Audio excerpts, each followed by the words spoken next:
This is the Coin Show Podcast. The show about coins and coin collecting. And not just any show. This is the #1 coin collecting podcast, going 10 years strong. Here's Matt Dinger and Mike Nodelman on the Coin Show Podcast.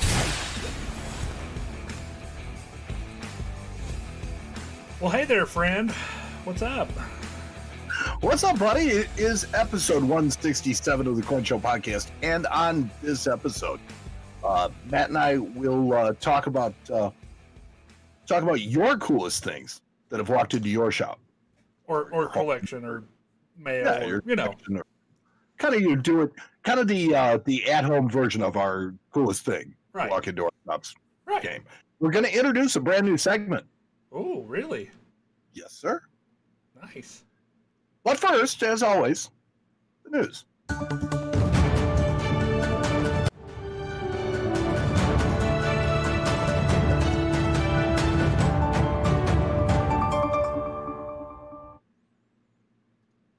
news is brought to you this week by Screws, helping the world hold everything together since 200 BC. Screws. Screws, really. I like it. I screwed that one up, so I'm probably going to have to, give him a a free one. Speaking of screws. Yeah. What about him? Nothing. Not a thing. Numismaticnews.net is reporting that the U.S. Mint is soliciting dealer opinions on upcoming mint products in an effort to prioritize production. Really? Huh. Yeah, I know. I couldn't really believe that. So, Richard Giedroyc, I can never figure out how to pronounce this guy's name. I'm sure somebody could help me. Your guess is probably as close as I would have gotten. So yeah. So Richard writes of the Mint request to unnamed dealers to provide 10-day and 90-day forecasts for demand. I would assume he's talking about Bullion Dealer Network that buys Silver Eagles and the 5-ounce hockey pucks in order to distribute them to the shops and the other small-scale buyers. I would guess you're probably right. I would think so. I'm not sure what else they would be asking about. I really don't see anything else that they're asking about demand for. They're certainly not going to know about demand for like upcoming commemoratives, and they're not going to care. Proof says none of that stuff. So the only thing that really makes sense, and it just wasn't covered in the story, is that the Bullion Network is likely going to help them figure out, do we need more Silver Eagles? Do we need more 5-ounce hockey pucks? Right. Which one do we need? What do we want? Right. I'm thinking, if they're obviously, since they sell all that other stuff on their website, I think they would have the best idea on the proof sets, the mint sets, all that stuff. So it almost has to be bullion. Yeah, they would. But so he also buried the lead that the Mint may have shifted some unsold first spouse gold coins to these dealers as well. That being a far better idea than melting them or putting them in vaults for an indeterminate amount of time. Yeah, they did a private bid sale the other last couple, maybe 3 or 4 weeks ago. I read about it. They did a sealed bid sale on some leftover stuff they had. Okay, so that was more general public. No. It was open to only select dealers. So it was in an effort to make that stuff go away instead of. Were these dealers that bought a large quantity of that stuff in the past? No, I'm thinking that they're probably the bullion sellers, the people that have the contracts with the Mint. I think they were the ones that got the option to bid on those coins. Okay. And while the Mint was making requests, they made a public plea that we return coins to circulation. So please. They're getting kind of needy, aren't they? I know. That's a good point. In response to the recent coin shortages, the Mint is hoping to alleviate the problem in the most efficient way possible, though. I mean, think about this. By trying to restore over 80% of the normal supply of coins back into circulation by a public that is just not spending them at all due to concerns over COVID-19. Right. So, I mean, the fact is that the Mint only supplies about 17% of the coin that we see in circulation. And the rest of it is kind of cycled through the system, through the banks, piggy banks, First National, retail stores, who Coin in store many machine. cases also stopped accepting cash, right? Yeah. Gas stations, drugstores, convenience, the whole 9 yards, right? they're all not only stores of, but suppliers of circulating coins. So if they're not accepting it, or if the people are, just dumping it into a change jar at home, this does make a noticeable impact in the amount of coin available. So the mint could never create enough to replace all of it. Yeah, not any kind of capacity that they're at right now, for sure. No. So moral of the story is that you should use exact change at the store. Yeah. Cash in that change jar at your bank or your local retail store that's asking for change. Maybe it's a bit counterintuitive, but if you spend coins, more coins will be available. A lot of places aren't even taking them right now, though. That's the thing. Like, I see the signs everywhere. And they're creating a lot of the problem. Right. And particularly, look, if you want to be as germaphobe as absolutely possible, right? I can see where paper money, you might have a problem with that, right? But they've really kind of figured out that COVID is spread more through aerosolized things in people's breath. It's not so much a touch thing. It's not so much a surface thing. And coins, you can literally run under UV light and pretty much kill most of the germs on them. For sure, yeah. You can't do that with bills, but you can do it with coins. So, I don't know. I don't know. Yeah. One of these things that drives itself, it's a problem that is driving itself. Yeah. It's heading towards the cliff, and everybody's going, look, a cliff, but nobody's, doing anything. I like that. In U.S. Mint news, the Mint has released the designs for the George H.W. and Barbara Bush designs for later this year. Now, they need to stop making the images so lifelike. They're scary. And remember that because of the relief, we don't see the art in the same way as a coin, as we would a drawing or some other non-metallic or matte finish medium. Right. Like that George Bush drawing is kind of, it's very lifelike, but that's not what the coin's going to look like. Not at all, and that's the problem. So, Barbara Bush's first spouse design is forward-facing, but somehow not creepy like most of the others. Yeah, well, Barbara Bush just wasn't creepy. She was like everybody's grandma. So. Yeah, she was. But George's design has him looking kind of obliquely to your right. The reverse of the Barbara Bush coin features a person reading a book and a path that leads off into the sunset. The open book symbolizes literacy, education, and knowledge. The road symbolizes the future and the journey of life, and the sun in the distance is the promise of a brighter future. Symbolism. Yes. Catch it. Coin auctions are heating up as well, despite the rise in COVID cases nationwide. Some events press on. So, such is the case with the PCGS members only show in Las Vegas that coincides with the Stack's Bowers August 2020 Las Vegas auction. Nice.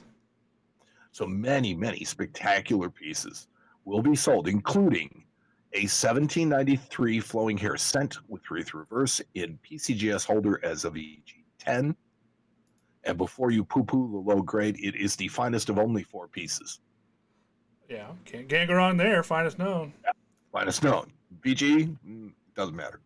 Also for bid is an 1828 cap bust half dollar, graded NGC MS67, also finest known. Holy cow. Yeah, so my question is, what would you estimate this to sell at, Matt? Oh, geez, I don't know. That's a tough coin.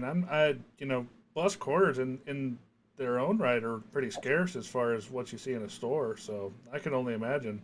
It's definitely a 6-figure coin. It's a bust half in 67. No, it's a bust quarter in 67. It's a quarter? Yeah, 1828 bust quarter. Looking okay. right at it. I have to talk to my editor. Aren't you your editor? Never mind, it's not important.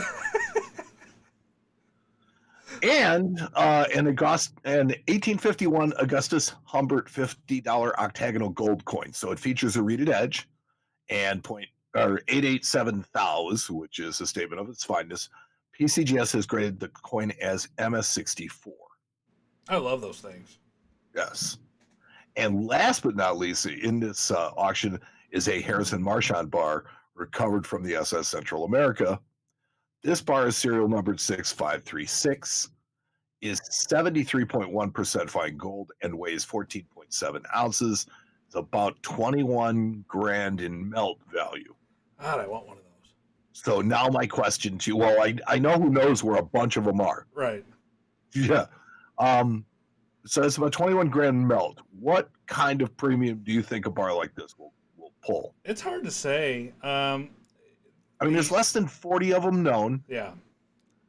The fact that it comes from the Central America, which is arguably one of the most famous shipwrecks in the world, as far as treasure ships go. I'm guessing that it doesn't break 100,000, but it would not surprise me if it brought 3 or 4 times melt. That's still 65 grand. That's a bargain. Yeah, right. Everybody needs 3 of them. I need For 4. something that it's not supposed to have existed anymore. Yeah, right.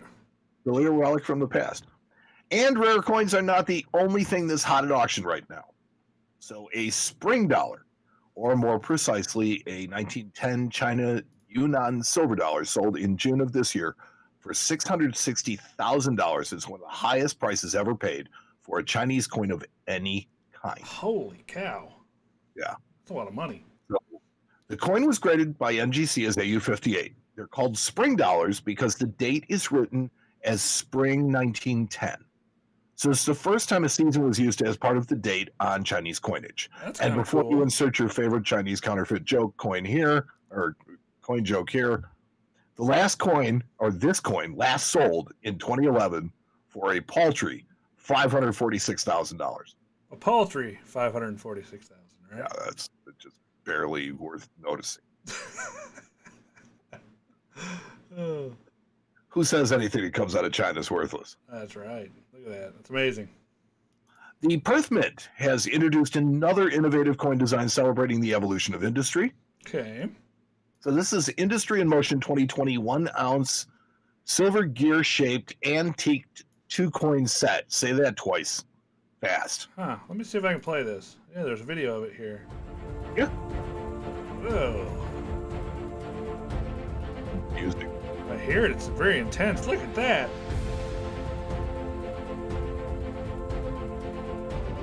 Well, isn't that fancy?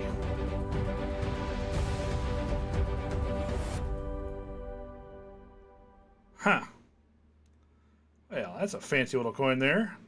Yeah, so it's a 2-coin set that, much as you would imagine, fits together into a plastic machine, and once inserted, can be rotated by crank attached to the machine. The coins function as gears, but probably not so much as coins. Yeah, I'll spend one of those. See what happens. Yeah. So I applaud the Perth Mint on so many levels with this set, right? I'm fascinated by the simple function as gears in the machine. Now, is this a good enough reason to pay $162 for 2 ounces of silver? Not on your life. Yeah, well. You can limit the mintage on these to whatever you like. They chose 1,500. It really didn't matter to the value. This set will be a giant loser on the secondary market for anyone. You got to feel like it, right? Who I knows, though? Get them certified in slabs that stick into a larger machine, and then that works as another kind of machine. You can't use them once you slab them. Right. Ugh. So I would really like this set at about $75. Right, for sure. But at 6 to 7 times melt, I just don't think so. Yeah, I'm out too. And then here's another one. Why not just make them in gold? I mean, if you're going to mark them up so much, why not offer them something truly premium? Well, if you make them out of gold, you put them in the machine. By the time you scratch them around like that, they're going to be all torn up because gold's so soft. So, but nobody's going to do that with these things anyway. Come on. I find it funny that the person in the video does it with gloves on, but they put them in this machine and scrap them around. Right? They're just picking on the plastic anyway. They're not really touching each other. Yeah, they're not touching each other, but they're scooting around the top of that plastic thing pretty good. So they are. But I think that would be sufficient to, really not mess up the gold coins too much. We'll but I'm just a marketing guy. Who knows? Northern Ireland has issued a 20-pound polymer note. Okay. So this move to polymer makes 3 denominations currently being made in this substrate. So aside from the bills being cleaner and more durable, the polymer actually allows for advanced security features, including like clear windows and tactile features for the visually impaired. So you can, put braille on them. You can do all kinds of things like that. I like polymer notes. I think they're cool. I wish we would go to them, actually. Come on, we can't even get rid of the $1 bill. You think we're going to go to polymer notes? they allow for some super cool technology. Those windows with those layered holograms and stuff that they have on these are super cool. Yes, I think that eventually we are probably going to be staring down the barrel of polymer notes because they're the most secure things out there. Yeah. But we will go dragging and screaming and kicking the entire way. Yeah. Oh, yeah. If they don't have a Susan B. Anthony embedded inside of them, then I don't know what's wrong going on here. Now, the money of the UK has always kind of confused me a bit, right? Because they have one government, but they print notes for Britain, different notes for Scotland, and yet other ones for Northern Ireland, which uses pounds, as opposed to the Republic of Ireland, which uses euros.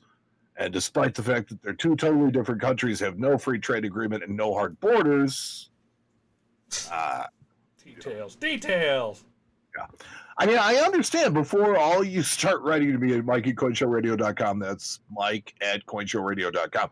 I just don't understand how it works or if it actually works. So more to come on that. It's just strange. I understand they're three different places and largely because they're islands. I guess the currency stays in one place. Mostly.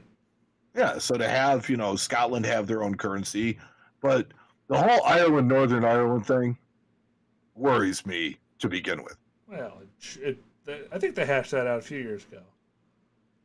Maybe not. Well, no, that's the problem. They really haven't. And so you have, because of the Brexit, it's now put a border there. I mean, a real border that you have to pay tax duty and stuff like that to sell things across. And gotcha. That's the problem. And the people of Northern Ireland are not really cool with checkpoints and stuff like that. So I think I've heard that before too. Yeah, they were kind of uncomfortable with that. Let's see. So more to come on that. We have been reporting on the U.S. government's very open strategy to take the crypto part out of cryptocurrency by trying to break the security and surveil transactions, all under the guise of national security and prevention of international money laundering. Now, I've always kind of felt that the two went hand in hand, and I'm really not sure if I've thought it through completely, but as I'm becoming more aware of cryptocurrencies and the advantages of using them, and I think that maybe I'm putting on my tinfoil hat now, right? Yep, here it comes, guys. Everybody get ready. Yeah, but if the big players want the little players to think, yeah, this is so the goofy government can't watch and track my assets and money, I can use this without any trace of my activity. Other than that privacy, I just can't understand why cryptocurrencies are beneficial. And all I can see with that type of privacy is the big player using that anonymity to launder money, proceeds from illegal activities, transfer money from one party to another for the purposes of clandestine or mostly illegal activity. Give me a good reason for cryptocurrency, Matt. I mean, people like it. I mean, facilitating a black market and a way to easily launder money. Yep, I agree. Is there a real need for it? I mean, it depends on your worldview, man. Not everybody shares your same worldview or my same worldview, and a lot of people don't trust the government. They don't trust, having the ability to be traced and tracked with everything they do, and so I mean, I kind of sort of get it, but I mean, it's just not that deep to me, I guess. No, I don't know. I think that this is something where I truly do believe, and like I said, you want to tell me I got my tinfoil hat on. I think that there are people that stand a lot to gain over this happening from a criminal standpoint, and they are they're trying to muddy the waters so that average people see it as more of a mainstream thing. Right. Yeah, I don't necessarily disagree with you. Designs for the Donald Trump Presidential Medal have been recommended by the Commission of Fine Arts and the Citizens Coinage Advisory Committee. Oh my goodness. I won't tell you the link. 10 obverse and 24 reverse designs have been recommended. Now, I think his hair is a prominent feature of most of the obverse. The star. What are you talking about? Look at that. I want to make fun of the reverse designs, but let's just move on instead. in more ways than one. So if you get one of those with fully struck hair, is that like, can that be a designation? FSH? Full head. Fully struck hair. Wow. Fabulous hair. It's definitely not that nice in person, I'm sure. Definitely caught his image. I think that he would probably like these. I think the Trump fans are going to like these. Sure. Hey, you know, I think maybe it has that kind of. The only thing is that the stern look on his face. He does look very stern. He does for sure look like fired. Like you just coughed on him or something. He looks stern. Yeah, I mean, yeah, he looks like CNN just walked in. And finally, in the news, the Royal Mint is reopening the Royal Mint Experience exhibit. Nice. So changes made due to the new health and safety regulations will ensure a safe and healthy experience for their visitors, from hand sanitizer stations, new hygiene screens and service counters, and new parking arrangements. The exhibit has been reworked with safety in mind from start to finish. God, this sounds like an ad. Yeah, it does, doesn't it? Traffic has been rerouted along a one-way path that creates space between guests to promote social distancing. So, as with many, things in the world, we will return to a more normal life. But I'm afraid that the good old days are exactly that. Days gone by. Yeah, I think you're right. Buddy. Change the world forever, and we're just going to kind of adapt.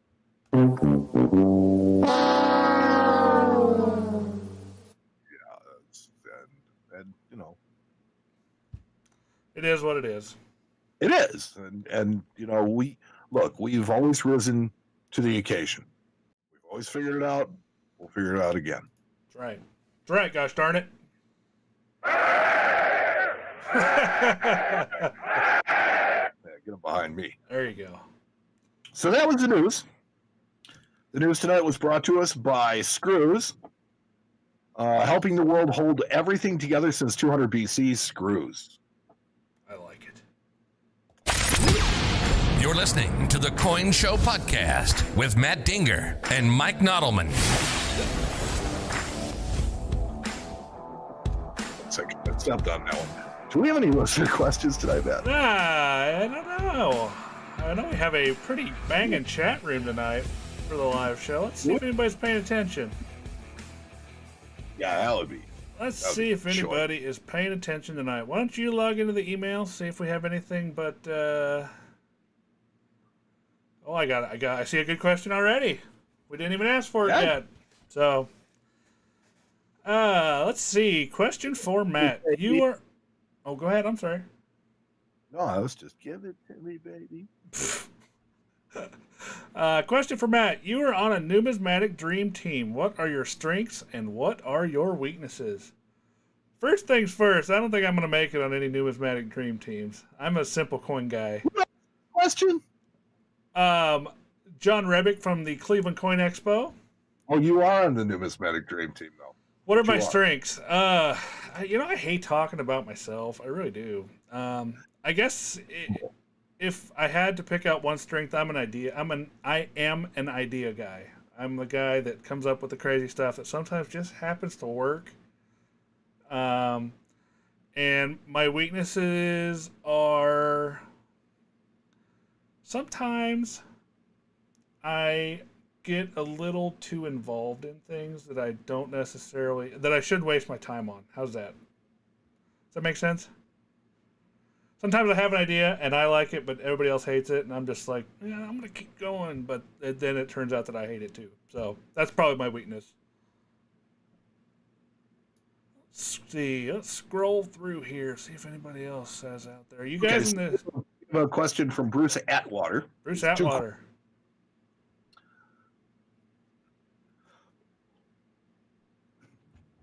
How can I tell if my mother's treasured 1912 quarter eagle is a proof?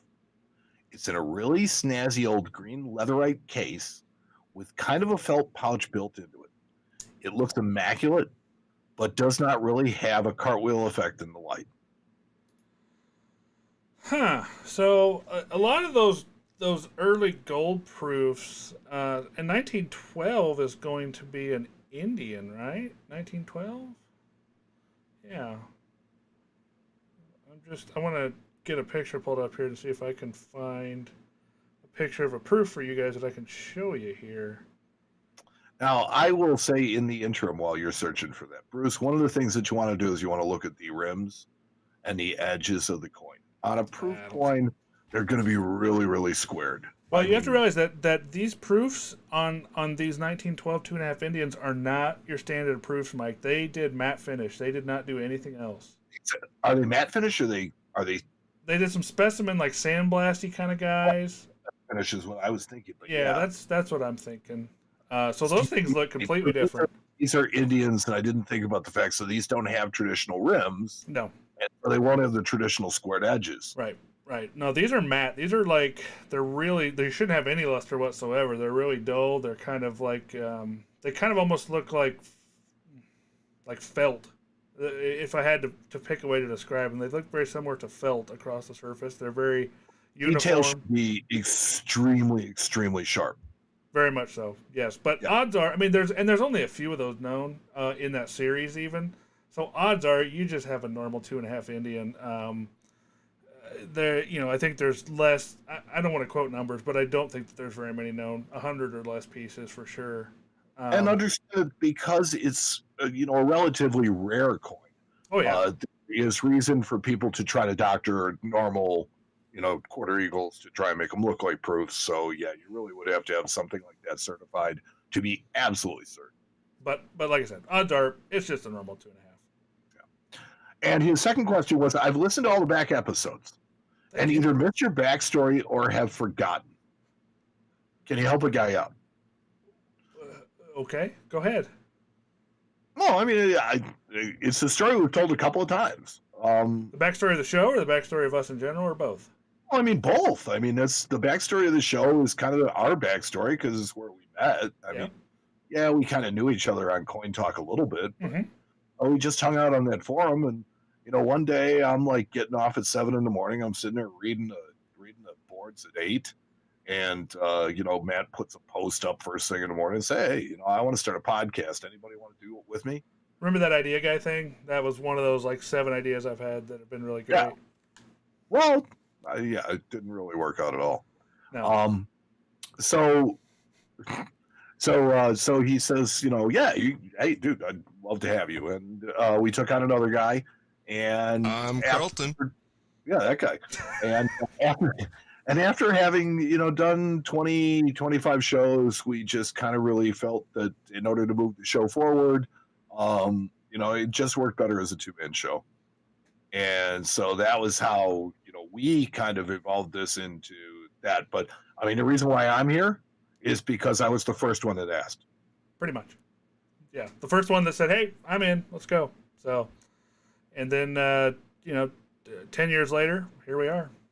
Doing video streams live on the internet when it used to be we would get together at 7 or 8 in the morning because Mike worked nights. Morning. Mike was working nights, so he would get off early and then have to go to bed there pretty shortly after. So we would get up in the morning and record the show, and then post it later. And then Mike switched professions and actually got it onto a real person schedule. Yeah. Yeah. But that took a while. It did. Took a long time. It did. But it's funny, if you go back and you listen to episode 12, you listen to the open, I'm like, this is the Coin Show. It's show. There's no nothing, there's no reverb, there's no sound, there's just yes. I sound so tired. Yes, that's exactly right. And we had just had our first child at the same time, so it was just basically one big puddle of tired recording a show. Yeah. And crabby, and it was fun because I remember Matt going out into his car with his laptop to record a show because the baby was crying. Right. Yeah. Yep. I recorded one. I can't even remember what episode it was, but it was in the front seat of my wife's car in her minivan. I mean, we just kind of took the idea of, hey, let's talk coins, and then we kind of, we evolved it. It just turned into some some new and different things. That's right. And we're never afraid to try something new. Matt, he's right. He's an idea guy. I would consider myself to be an idea guy. 2 idea guys got together, and here we are. That's what happened. The end. That's the Cliff Notes version. There you go. Let's see here. I got another question. It says, what effect has COVID-19 had on eBay coin selling and or buying? You guys do much on eBay? We do a lot on eBay. How's it? We probably have done more on eBay since COVID simply because it was just another venue. Right. Well, I mean, when people are stuck at home, people are out of, they're off work, they got to do something. And I feel like a lot of the people jumped on eBay, started perusing, buying coins. We have, we've noticed the numbers have ticked up over the time that we were closed.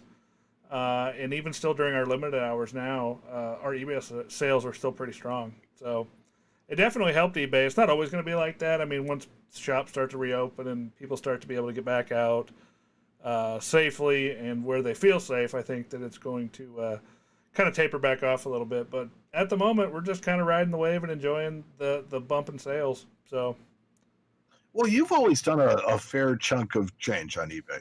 I mean, I was impressed by the numbers that you quoted me for when you first bought the store.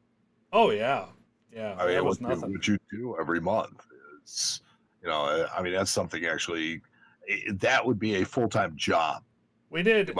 Yeah, I mean, not necessarily on eBay, but there was one day last week where we did as much business as we did all of the last year that the old owner owned the store before we bought it. So, one day versus 1 year. It's amazing. Pretty amazing. I thought I had another question, but it actually was just sales. Oh, wah. I got a couple more here. This guy's had a quick question for Mike. How would you like to be? You're probably getting a lot of these emails, but do you want to get booked as a guest on a world-class podcast that fits your brand? No, go away. Thanks. Nothing fits my brand. My brand is going to be pink hair in a couple of months if you guys can respond. Yep. Go subscribe. Go subscribe to our YouTube channel, youtube.com/The Coin Show. If we get 750 subscribers, Mike was going to dye his hair pink for Breast Cancer Awareness Month. For the entire month. Actually, we announced that last episode, right? Yeah. On 166. And I made a mistake. I said that Breast Cancer Awareness Month was September. I believe it's October. It's October. So that gives you an extra 30 days to get it done. Yep. And it's, people are responding. I think we got 45 or 50 more subscriptions on YouTube. And if I have to, I am going to go create a bunch of email addresses and do it myself just because I want to see you with pink hair. That's all it's going to happen. Yeah. Yeah, I hope so. Oh, yeah. Oh, it's going to happen. All right, let's see. I got a few more questions shooting in here from the different chats. Are Mercury dimes hot right now? Not overly, but it's a series that some people still like. So I mean, there's nothing. They haven't increased in demand. In the last year or so, I've noticed. But it's a semi-popular series that people tend to like. It's got some cool varieties in it. So I mean, overall, it's a popular series. I just don't think that they're hot right now. I wouldn't call them hot, but I wouldn't call them cold either. Let's see. Another question. Have you seen premiums on American Silver Eagles go down as silver prices go up? Have you seen demand slow down at all? The answer to that question... Broke questions. Yeah, there are 2 questions there. First question is, have the premiums gone down as silver has gone up? Unfortunately, no, they have not. They've increased, if anything, because... Replacement for what's out there is just, it's impossible to locate. Well, and also not all the shops are back open yet. So, you have this supply that is low, and then you have the prices going up, creating an increasing demand. And then there are not places to fulfill that demand at this point. So the premium's going up. We have to pay more to buy them. I try to order some. They're going to cost me a certain amount of money, and that hasn't changed. We are buying a butt ton of just generic silver right now because, it's silver at the end of the day. Yeah, right, for sure. And then have we seen demand slow down at all? No. It's 104th of July right now. Yeah, it's funny because at $11, well, okay, at $11 it was a different story, but at $17 you could give stuff away. Right. 24 now, and people come in every single day and buy just tons of it. Yeah, for sure. I don't get it. Yeah. Here's another question. When it's low, and sell it when it's high. And that, well, yeah, but it tends to be the opposite way when you're in a store. When it's high, everybody wants it, and when it's low, nobody's calling about it. You have a pile of it. You're right. Let's see here. I collect new and old silver dimes. Also chasing W mint mark coins. Good idea or not? I mean, silver dimes are always good because, you know, if anything at all, they're still going to be silver. And then the W mint mark coins, I kind of like that new stuff. It was fun the way they dropped it with a Great American Coin Hunt and kind of getting on board with that. And now that they're continuing to do it, I think it's really cool. It's kind of a manufactured rarity because they're only minting so many, but they are releasing them into circulation. So that brings back the joy of going through coins again and trying to find what you're looking for. So the only disappointment I have in this program is how people have kind of wrecked it, like they do everything else, right? The idea of minting W minted quarters and then throwing them into circulation is the only way to get them was absolutely ingenious. But unfortunately, people have corrupted the system now to the point where they're kind of hoarding the new quarters. They're searching all the things, and I see people that are selling rolls of them. Rolls of W mint quarters, and it's like, hold on a second. It's like, how's this guy over here got rolls and rolls and rolls of them? I always look at those programs and I think to myself, the first thing in my head is, can I make a buck off of this? And I mean, that's just a coin dealer in me, but if you look at a program like that, I could sit there and go to the bank and get a bunch of boxes of quarters and sift through them for these things and sell them and make money for sure. So that's kind of where the fact that they're dropping them into circulation just makes it harder to make money on them. But there are people out there with nothing better to do than, especially right now, and the past few months, nothing better to do than to sit around and go through boxes of quarters. So, all change, yeah, all day long. Go for it. Good on you. Personally, I think that roll collecting is something, or roll searching is something it can be fun, and it can be profitable. I just wish that people would do it more for, the collection end of it rather than trying to make a buck. Well, you know how it is these days. Everybody wants to make a buck. I get it. Look, I got to be grateful for the people that want to make a buck because they make the stuff that we're interested in valuable. Right. I mean, if a guy sits there at his house and goes through a bunch of quarters with his kid, even if they're just trying to find it to make a profit, that's still that kid sitting there with his parent or whoever having a good time looking at coins, and that's what it's all about. So, as much as I don't like, that, I still do see that silver lining. So, I guess there's that. All right. I think that's it for the questions tonight. Unless you got any more? No, that was it. That was all I had. All right. Well, I'm going to bump us out of this segment. You're listening to the Coin Show Podcast with Matt Dinger and Mike Nodelman.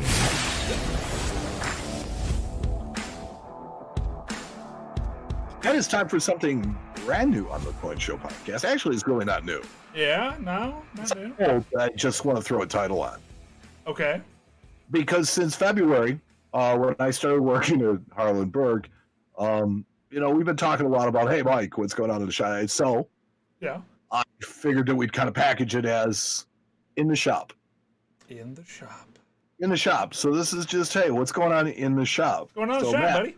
Should I just ask you like that? Tell me what's going on in your shop. What's going on in the shop right now? I like it. I don't hate it.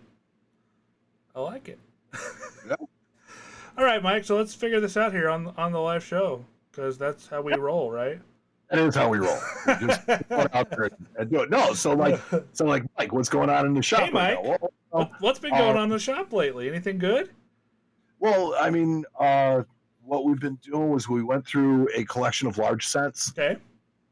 And the typical other stuff that comes with it, commemorative halves, dollars, right, stuff like that. But the large cents themselves were really, really interesting and were a fairly decent collection.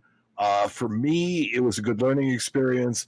It was a really good interaction between me and Bob, who he's been doing this for like 50 years. So, there's a lot of things that he can teach me. There's some things he just can't teach me, Right. like learning surfaces and knowing what something has been messed with looks like.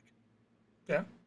You have to know what something that looks correct looks like. That just comes from years and years and years of doing it, unfortunately. Yes, and so look, it's not like I've never seen a coin before I came into the business, but it's not the same. As a collector, you just don't see the volume that you see on a daily basis when you do it for a living. Yep, that's right. And so I have to say that in that perspective, that has changed. Did we have a pool running to see how long it would take Mike to get jaded? No, but we should have. That was a great idea. Absolutely should have. How long has it taken? Are you there yet?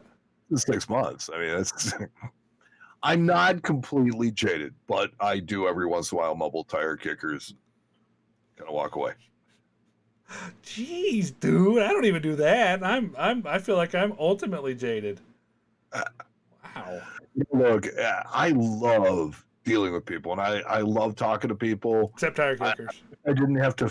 Pardon me? Except tire kickers. I don't. I wish that I didn't have to put my life on the line to do it with people. To talk to them about stuff. But beyond that, it's interesting because I get just something different every day, right?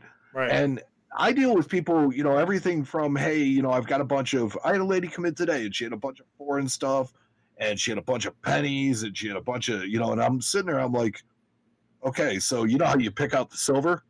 So I'm picking, I'm not finding any silver. Yeah. I'm like, okay, this is pennies and there's a couple of Susan B's and it's mostly nickels and dimes. I'm like, then she's like, oh, and I've got this bag of pennies. She dumps a thing of corroded cents on the counter. And I'm like, yeah, no, I can't really do anything with those. So it's like, well, that was really nice. I appreciate you bringing them in. It's like, and I kind of told her, this all just changed. Take it to the bank, see what they can put into your account or pay you for. Oh, and, man. Yeah, let the rest go by. And the joys of being a coin dealer. Yeah, she was like, I really appreciate you taking it. I never mind spending time with people. Right. I really don't. I don't know what I'd define as a tire kicker, but it was just, I did mumble that today.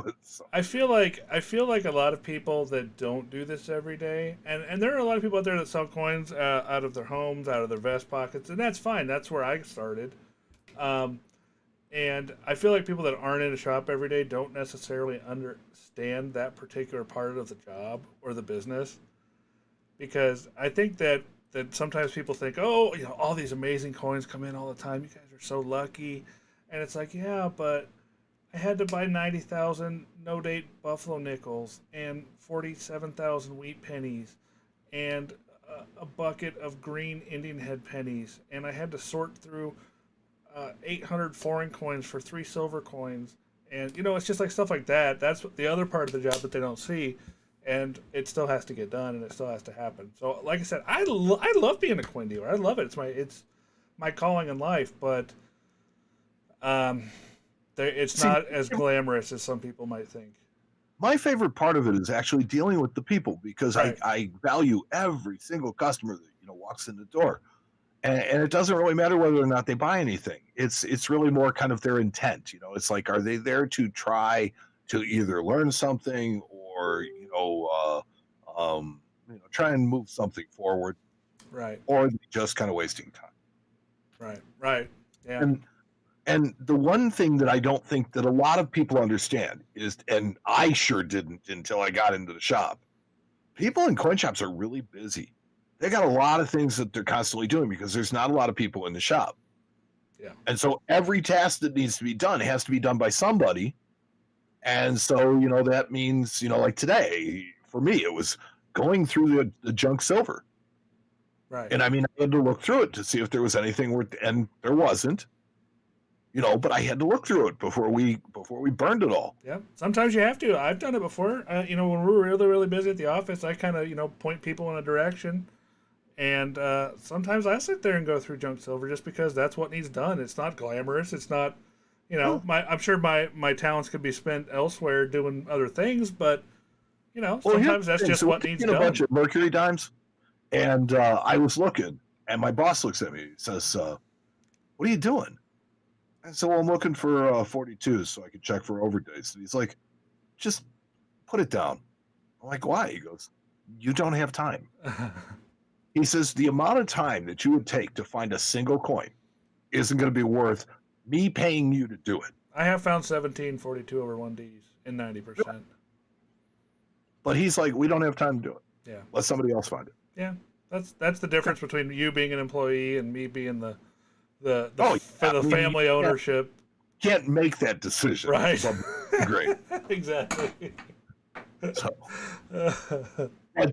but in the shop things are really cool. We're starting to open up a little bit more, so more people are coming in.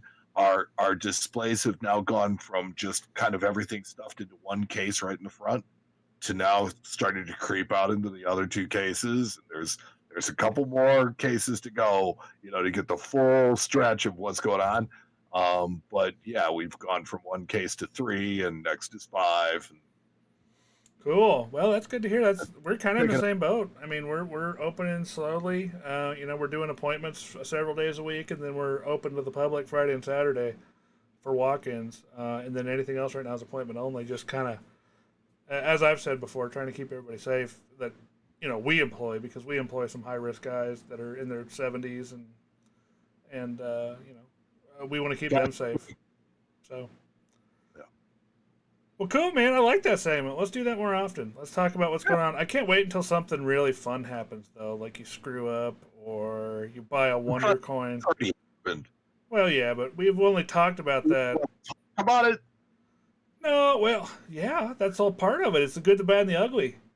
Yeah, it's the good, the bad, and the ugly on this segment, buddy. No. You'll see that when I get fired. Then we'll talk about the ugly. Well, then I am perfect. All right. Well, do you want to jump into this last one here? I think what everybody's been waiting for all night. No? Yes? No? Maybe so? What have we been waiting for all night? Everybody's been waiting to see their coins, of course, that they posted on our friend of the Facebook or friend of the Coin Show Facebook page. Yeah. So normally we do our coolest things, but lately we've been kind of involving you guys, which has been fun and awesome, and we really love to see what you guys have. So I'm stalling right here to let Mike get a chance to open up his browser so that he can see what I'm looking at. Thank you. I really do appreciate it. You're welcome. But yeah, let's go ahead. Let's go ahead and pull this up, guys, and we'll take a look at your coolest thing. So at the top of the page here, you can see me and Mike sitting there with Q David Bowers at the live show a few years ago. Well, let's scroll down a little bit. And there's a Harrison March shot bar on that table. There is, right there. Yeah, I can see it. Really? Let's see. So, first Jack up, Lamb. First up, I see a 1964D Daniel Carr issue. So this is one of the 1960, supposed 1964D peace dollars. Daniel Carr redid them and then struck them over original peace dollars to make them legal, I believe. And this one has been graded MS-70 by ICG. That's a cool piece. Yes. So what Daniel Carr always makes sure he does is if it's a peace dollar he's striking, he strikes it over a peace dollar. If it's a Morgan he's striking, he strikes it over a Morgan. I own a beautiful 1933 Buffalo nickel, and it was struck over another Buffalo nickel. So What he does is it never inflates populations or anything else like that. It doesn't create something that doesn't already exist. And he also, I believe he marks them as well, with his special D. There is always something, but in a lot of cases, it is merely just the fantasy date. Right. So in the example of 1975 Ike dollars, there's no marking on it. Yeah. But the 64D peace dollar, I think might have a DC on it somewhere. I do know that the 09 proof Silver Eagle that he made definitely had a DC as a mint mark. Yep. And the reason he does that is because he does really freaking good work. His stuff looks identical. So Yeah. Does good work. Jerry, let's see what Jerry has here. Put together a 38-64 Jefferson short set in Unk and proof. Yeah, and proof. Don't forget that. Sorry, I was reading. I didn't see that second line. And this says, here's my favorite part of the set, the early proofs. Ooh, this is right up your alley, Mike. Yeah, because I like early proof coins, and I own a 42 Type 1 proof of my own. I've just always liked these. These were at a time when the coins were sold individually. You could buy a complete set, but you could also buy just the single coins. And so the miniatures are kind of all over the place. Cool, I like those. Let's see what else here. Oh, your boss posted. You want to read this one? No. Okay, so Mark Anthony. Yeah. 36 BC. It's a Tetradram. It is 14.41 grams. Now you get into the hard part. Has some very Greek stuff written on the front. This is a diadem draped bust of Cleopatra. Okay. And then it has more Greek writing. There of Anthony, detailed and forcible portrait of Cleopatra with her name in Greek. See, there you go. Very clear. This one is somewhat porous, as are almost all surviving examples of this issue. And even though it's porous, it would be about EF. Very cool coin. You know, this is Anthony and Cleopatra, but this is real Anthony and Cleopatra. Yes, the real Anthony and Cleopatra. Yep. Yeah, we're not talking about Richard Burton and Liz Taylor here.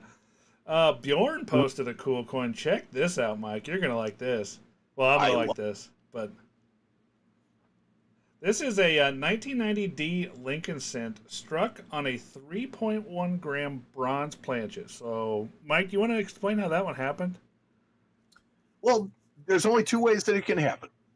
And that is if there was a blank that hung around for 7 years, somewhere hidden in some crevice, that got knocked loose into a tub of planches before it was struck. Or a mint employee dropped an already struck penny into. No, because, I mean, if it was already struck, you'd be able to see the underlying design elements. It had to have been a blank when it went into the machine. Yes.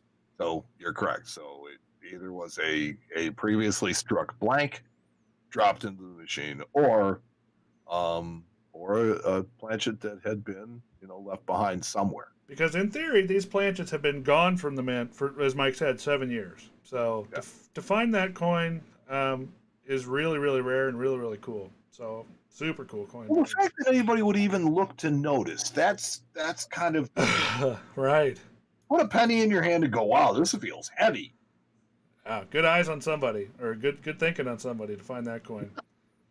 Yeah, because I think it may very well have been the color that gave it away. Possibly. Yeah, probably. Could have been one of those people that was doing the copper sorting. I know that was a thing a while ago. They would actually make machines that would sort out the coins by weight between copper and zinc, and maybe that coin shot through one of those machines and got discovered that way. It's hard to say. That's possible too. Let's see. Joshua Steele, love my Type $2. I love your Type $2 too. Type 2 Indian Princess. Probably my favorite Indian Princess design. That design, is on the Type 2 gold dollar and also on the $3 gold piece. So both very cool coins that I like a lot. So the $3 gold piece is really just two recycled designs. That's what you're telling me. Very much so. Okay. Cody Regan Knitter, an Iowa Red Seal with great pen SIGs. Only 95 Red Seal 10s are known from the state of Iowa. Cool. I do like those signatures. Central Bank of Burlington. Those are cool signatures. Those are very cool. Those paper money guys are nuts, though. Well, that was back when a signature was a signature, right? Right. My signature today is a kind of a squiggle that looks like an M with a dot above the rest. I was going to say it hardly looks like a signature. It's not. It's not a signature. Andrew Edelman, recent pickup for my lowball commem set, and he has a 26 Sesquicentennial and pour. And PCGS pour 1. Wow. That is a coin. Somebody has rubbed almost all the luck off that coin, but not quite. Here's the thing: is I wonder, Andrew, did you find that, or did you buy it like that? Andrew's a dealer, so I'm assuming that he bought it like that. Okay, because if he bought it like that, he paid a hefty premium. Yeah, super cool. Rob Post, a 1917 Type 1 in AU58 CAC. Cool coin. That's one of those everyman coins. It is. It's a really nice coin. 58, probably, in my opinion, probably the greatest grade. Oh, yeah. It's probably no question. the most attractive grade that's not mint state, because a lot of coins in AU58 holders look like MS62s, and a lot of coins in MS62 look like junk. So, our friend the Slab King, Isaiah Hageman, definitely my 2019 NGC Instagram giveaway Silver Eagle sample slab. It's one of 15. cool. Extremely rare. Yeah, it looks like an American flag. That is a cool looking holder. That is a cool looking That is holder. definitely, that's a buy the plastic.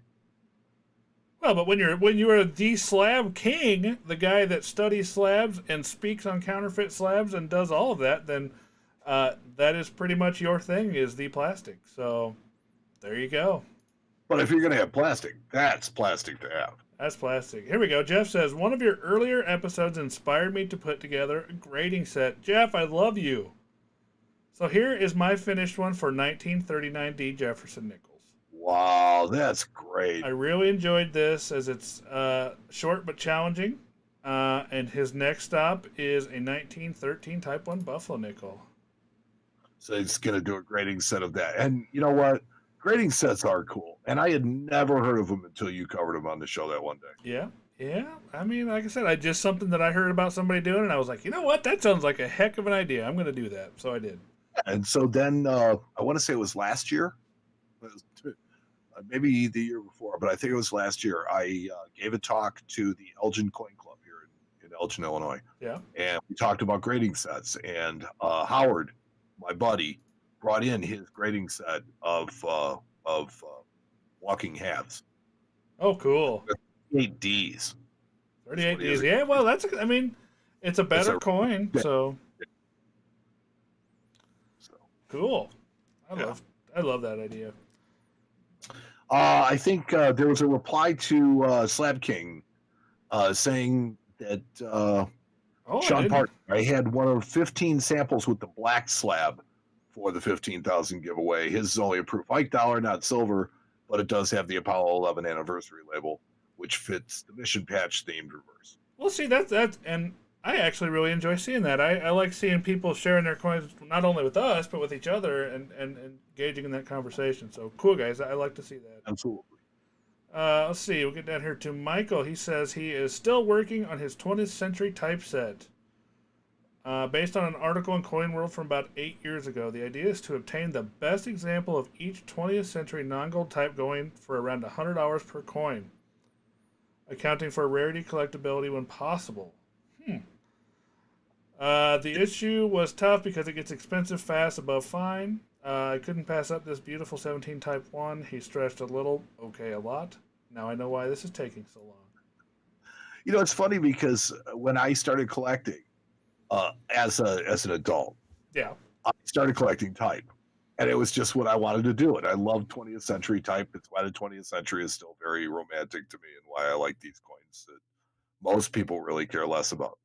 And that was my thing, is that, you know, if you're going to collect 20th century type, you have to set a ceiling at where you're going to go, because it gets my hand quick. Yes. You know, I wanted to do one that was all key dates in good Lord, in MS.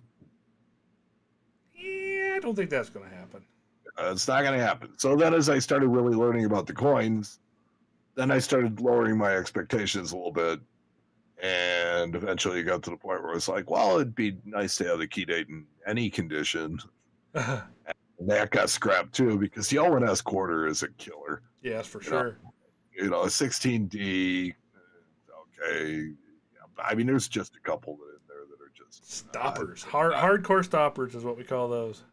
Yeah. All right, let's move on. Corey has an 1808 East India 10 cash shipwreck coin from the Admiral Gardner, which sank with a fleet of 3 ships destined to the East Indies from London in 1809. Yeah, so what I like about this coin is that one side is printed in English and one side in Arabic. Mm-hmm. That's kind of cool. Yeah, and it looks like it's actually on a slab too. Yes, Cool. NGC, Cool. I like that. genuine. Michael Ryan, Italy, Papal States, Scudo. Scudo. That's a That's weird. kind of this is Pius the Seventh. So 1816. Cool. Yeah, Cool coin. that's a long time ago. Sean, newest purchase, 1723 halfpenny from Ireland. King George the First on the obverse. Yeah. Yeah. I like those. Yeah, those are really cool. I like British copper because a lot of that stuff floated around during the during the colonial period in the United States. The Woods Hibernia pieces, which this might be. It's hard to tell. Yeah, he said this is a hybrid. Okay, so there you go. So yeah, this was a piece that was probably circulated in the United States in colonial times and just after, and because the fledgling United States really was not minting to capacity and to a number and which was needed at the time, so they circulated a lot of English coins and tokens and all sorts of stuff. Just as long as it was copper and close to what a penny should be worth, they circulated it. So. Yeah, because I mean, a lot of things were really equivalent size anyway. Yep. They had all sorts of different denominations, but when it came down to it, and I'm really kind of discovering this, that a pence is two pennies. Yeah. Okay, and so I mean, there's all this equivalency. So, I mean, with all the different English, particularly English copper coins that there were, it's easy to find some equivalent in either U.S. or Canadian or. All right, Joe Bohannon paid $10 for this in an eBay auction. Just found it cool. Seriously considering building a typeset with things like this in hobo nickels. Yes. 18.22 with Liberty smoking a pipe. I love it. Yeah, she had a little bit of a rough night. Yeah, it looks like she lost an eye, maybe. But it's an 18.22, which is very, very cool. Right. And I like it. One of the things that I saw, I want to say on eBay, it's either eBay or maybe it was Virtual Coin Show or one of those places that had a complete set with the exception of like 3 coins of a complete Buffalo nickel set by date and mint mark. Yep. Nickels. Yep, Chris Dempsey owns that. It is probably the premier hobo nickel set in the world. It's amazing. That was really, really cool. He has a 3-legger that's made into a hobo nickel. He has an 18/17 that's made into a hobo nickel. One of like 2 known, and I think the 3-legger is the only one known, maybe. Yeah. Amazing. Joe McNeil has a odd type coin set, and all of them are hold. I love it. Is a 1/2 cent, 2 cent, 3 cent silver, 3 cent nickel, and a 20-cent piece, all with holes in them. I think I could probably put one of these together with the stuff that's in my box next to my. Yep. Jordan Miller posts a picture of him. Let's see, what's Jordan doing? Oh, I know what he's doing. He's collecting a paycheck. No explanation. Yep. Mark says, my 7-year-old daughter wants to show her oldest coin. It's Roman. Well, Mark, I love that. And I love it when kids collect old coins. Absolutely. And Mike, being that you work for probably one of the premier ancient dealers in the country. Things that I'm coming to discover about ancient coins. What's that? Is that the people that love ancient coins love them because you can hold them, you can touch them, you can feel them, you can't hurt them. That's right. Mark, I'm going to send you a message later. I'm going to send your daughter something even older. Just because. There you go. Sean says, update from today's mail. He got a 2019 Pennsylvania polio vaccine sample. American Innovation Dollar. Yeah, American Innovation Dollar. And this was a sample slab that looks like it was supposed to go to the World's Fair of Money that was canceled. Woohoo! Yes, World's Fair of Money. So this is like my baseball from the 1994 World Series. Yeah, well, that's funny. Isn't that the year that they had the strike or whatever? And there was no World Series. That's yeah. right. I have a ball from that World Series. That's awesome. Cool. Super cool. So Jack Lamb, posted something from 100 years before he was born. So this one is It's a British crown. It's a crown, okay, because I knew it was silver, I knew it was British. I didn't know the denomination because it's not marked, it's done by size, right? Yep, some by size on those. It's a British crown, it's about the size of a silver dollar. Comparable in weight, I believe, fairly close. Yeah, but they're sterling. Yeah, yep. And then they have King George slaying the dragon on the back, sign of kind of the British might. Yeah, you will see that on the sovereigns in gold. Yep. Justin Irvin. Justin Irvin. The coolest thing this month is my dog asking for a treat. You know what? Cute That's a dog. cute dog. Yeah. That's right. Give him something. Quit making him beg. Charlie, let's see what Charlie has. Won this the other night. It's in the mail now. PCGS MS65. Is this one of those? 1968 1 shilling from New Zealand. I feel like this could be a mule. There's some mules in that particular time period that they accidentally made. I don't know if it is or not. I'm not obviously an expert in New Zealand coinage, but for some reason that sticks out to me as being one of those countries and date ranges that they have mules made. Sure. Because I think they had the wrong denomination dies in on one side and they struck with the other. Again, I could be wrong. He could just really like 1968 one chili. The wrong country of origin too. But the fact that it's in a PCGS holder, yeah, that might be it too. But the fact that it's in a PCGS holder leads me to believe it's probably a mule. I could be wrong. I've been wrong before today. And our longtime friend Barry Swan, he posts a. I just love the thought of a mischievous mint worker with a random San Francisco mint punch in hand. That's right. And he shows he has a Superbird. So if you don't know about the Superbird, now it's hard to see in these pictures, and I'm not sure we'll be able to even pick it up. Yeah, I can't even really see it. No, can't really see it in that picture. But the cool thing about this particular coin is right on the chest of the eagle, right about where that light spot is, you can see here in the picture, there is what appears to be a little S. And they call it the Superbird because it's right on the eagle's chest, and it makes him kind of look like Superman. So, yeah, super neat little coin. They don't really know how they were made. That is one of the theories that Barry brings up, that a mischievous mint employee kind of just tapped it a little bit and left the impression. But there are other theories as well. It was made in Philadelphia, wasn't it? Yeah, it's a proof coin. It's a proof coin, so it had to be made in Philadelphia. But that is kind of one of the trains of thought out there, is that it was made on purpose by accident. If you're picking up my drift. Yeah. So cool. Thank you guys. I love this segment, Mike. This is probably my new favorite segment of our show. I love when they show us their coolest things. So. Because the funny thing is, I actually forgot about this until this morning, and I was like, I'm just going to go ahead and post something. And you guys came through huge. So we really appreciate that.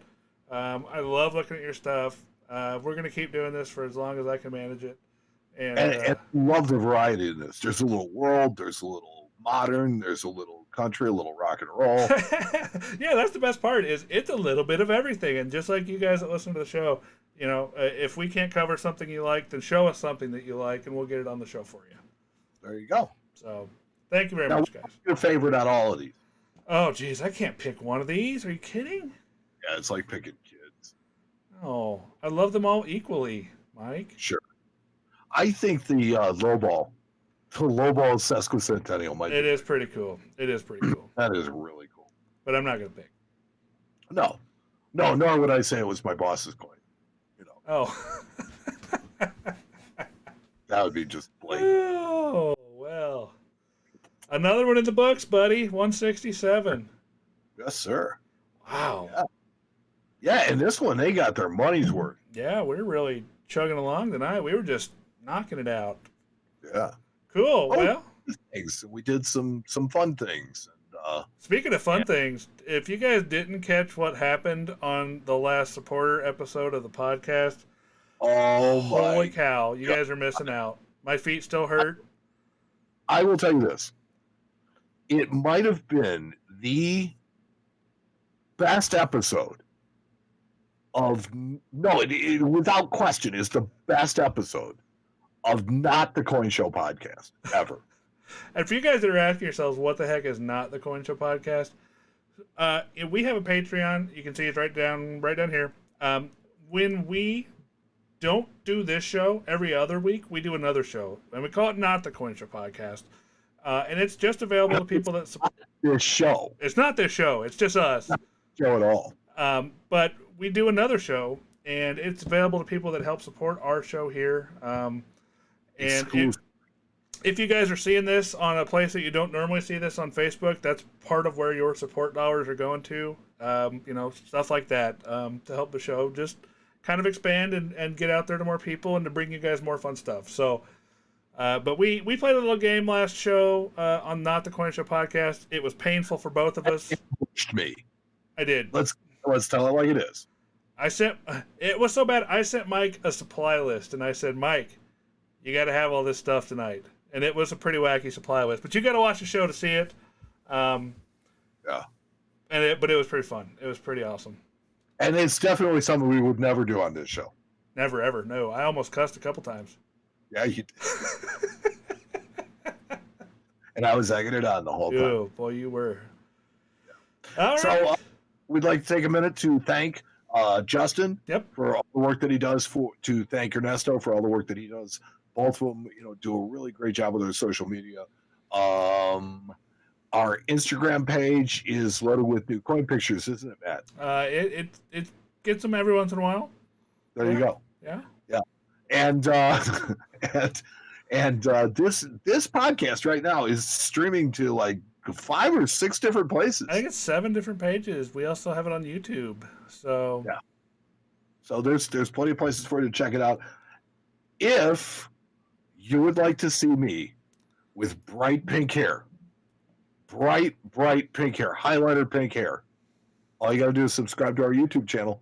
If we get 750 subscribers by September 30th, I will dye my hair highlighter pink. I will pay for that dye. Month of October. I'm so excited for this. I really That's going to be great. It's going to be great. I have to find somebody to do it, though. But it's absolutely going to be done. You know what the funny part is so after I made the announcement, right, that I would do it.